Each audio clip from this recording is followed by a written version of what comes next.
Hello student and welcome to Rasa International School.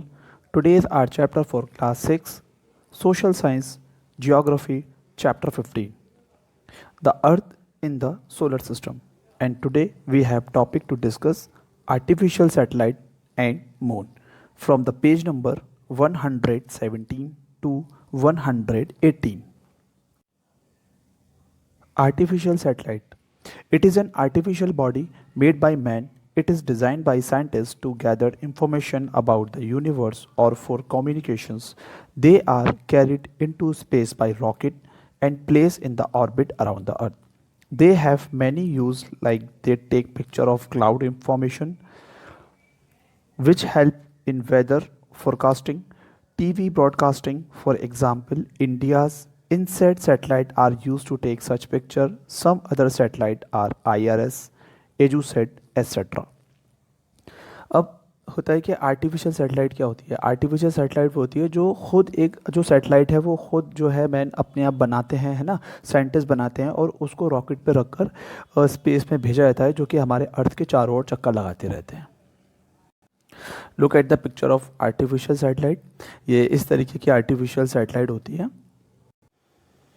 इस तरह की आर्टिफिशियल सैटेलाइट होती है और ये जो है स्पेस में जो अर्थ के चारों ओर चक्कर लगाती रहती है. और ये किस काम में आती है? ये बहुत सारी इंफॉर्मेशन कलेक्ट करने के काम में आती है.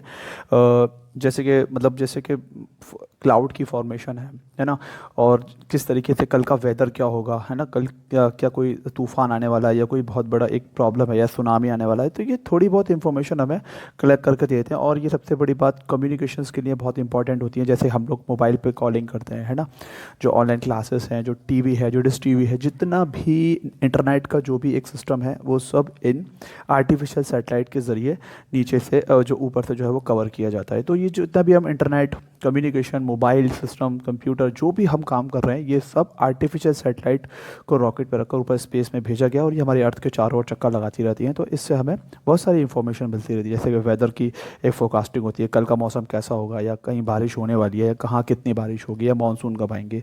ये सारी की सारी इंफॉर्मेशन हमें आर्टिफिशियल सैटेलाइट से मिल जाती है. तो हमारे इंडिया की कुछ एक आर्टिफिशियल सैटेलाइट जिसको इनसाइट सैटेलाइट है ना, और कुछ हैं IRS और EduSat. So this is the picture of artificial satellite. Now the next topic is moon. The moon is the Earth's only natural satellite, lying at the distance of about 384,000 kilometers away from the Earth. Its diameter is only 1/4 of that of the Earth. It is appear big because it is the nearer to our planet. The moon move around the Earth in about 27 days. It take exactly the same time to complete one spin. अब होता क्या है कि जो moon है वो एक natural satellite है. मून क्या है? मून एक नेचुरल सैटेलाइट है जो कि अर्थ के चारों ओर जो है वो चक्कर लगाते हैं, है ना. तो और ये मून हमारे जो अर्थ से कितना दूर है? ये जो 384,000 किलोमीटर, और ये 27 डेज़ के अंदर अपनी एक रिवोल्यूशंस कंप्लीट कर लेता है. तो मैं आपको एक ग्राफिक दिखाता हूँ, उसके ज़रिए हम इसको समझते हैं. देखिए, इस तरीके से मून जो है अपनी एक रोटेशन जो है वो कंप्लीट करता है. मून किस तरीके से अपनी जो रिवोल्यूशन जो है कैसे कंप्लीट करता है? वो इस तरीके से, मून इस तरीके से घूमता है अर्थ के चारों ओर. जैसे मैंने आपको बताया था ना कि जो प्लैनेट होते हैं वो सन के चारों ओर घूमते हैं, लेकिन जो एक सैटेलाइट होती है, जो मून है, मून जो है वो अर्थ की एक नेचुरल सैटेलाइट है. और मून किस तरीके से घूमता है? मून इस तरीके से अर्थ को जो है वो फॉलो करता है और ये अपनी एक रिवोल्यूशंस जो है कंप्लीट करता है 27 डेज में. अप्रॉक्सीमेटली जो है वो 27 डेज के अंदर अपनी एक रिवोल्यूशंस कंप्लीट करता है.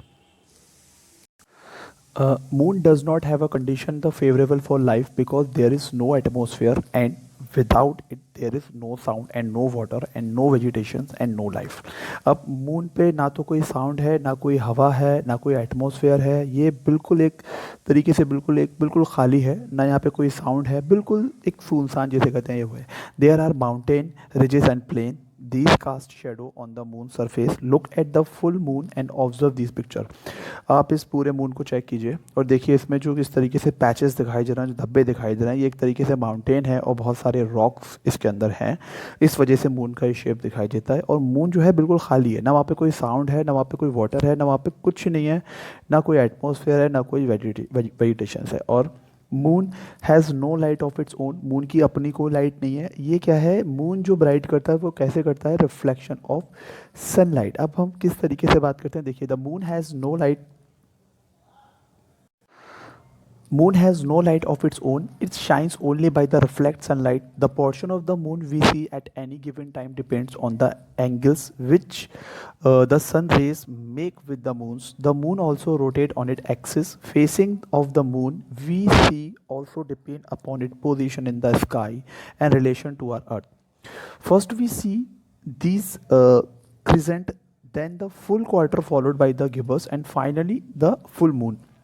The phases are repeated thereafter in reverse order, namely the gibbous, the last quarter, and the new moon again. These various position or state from new moons to the full moon through with the moon appear to pass called the phases of moon. अब क्या होता है, देखिए moon की अपनी light नहीं होती, moon जो है वो सन के रिफ्लेक्शन से चमकता है। तो वो मैं आपको किस तरीके से समझाता हूँ, मून की अपनी अपने एक फिक्स पाथ पे वो रोटेट भी करता है, और मून जो है अपनी रिवोल्यूशन अर्थ में कितने दिन में कंप्लीट करता है, 27 डेज में, अप्रॉक्सीमेटली 27 डेज में कंप्लीट करता है। लेकिन जब वो कंप्लीट कर रहा होता है तो उस पर एक मून के फेजेस होते हैं, तो वो आप देखते हैं। लुक एट द ग्राफिक, देखिए जिस तरीके से सन की रेज जो ये पड़ रही है, जिस तरीके से सन की रेज जो पड़ रही है, ठीक है, अब सन की रेज तो अर्थ पे पड़ रही है, लेकिन इसका जो कुछ पार्ट है वो मून पे पड़ता है, जो रिफ्लेक्ट पड़ता है, तो उसके ज़रिए मून जो है वो चमकता है। जिस तरीके से सन की रेज डायरेक्ट अर्थ पे पड़ती है तो अर्थ यहाँ से क्या होता है, अर्थ चमक जाती है पूरी तरीके से, अर्थ में धूप आती है, लेकिन मून के कुछ पार्ट में इसके रिफ्लेक्शन से मून चमकता है। ठीक है, अब ये इसके कुछ फेजेस हैं, है ना। जैसे जैसे इस सन का रिफ्लेक्ट अलग अलग डायरेक्शन में इन सब पे पड़ता रहता है, और वैसे वैसे इसके फेस मून के अलग अलग दिखाई देते हैं। ठीक है, जिस तरीके से ये जो अर्थ का जो सन का डायरेक्शन, थोड़ी लाइट इस तरीके से पड़ती है, कभी लाइट ऐसे पड़ती है, कभी इस तरीके से, और कभी फुल मून हो जाता है, फिर कभी इस तरीके से, तो ये सब एक सन के रिफ्लेक्शन से चमकता है। अगर हम ये कहें कि मून की अपनी लाइट होती है, मून की अपनी लाइट नहीं होती है, it is a reflection of sunlight. ठीक है, तो इस तरीके से जो मून के फेजेस होते हैं वो दिन पर दिन अपना काम करके बदलते रहते हैं। I hope you like this video. We will upload some more topic of this chapter. Till then stay safe and good bye.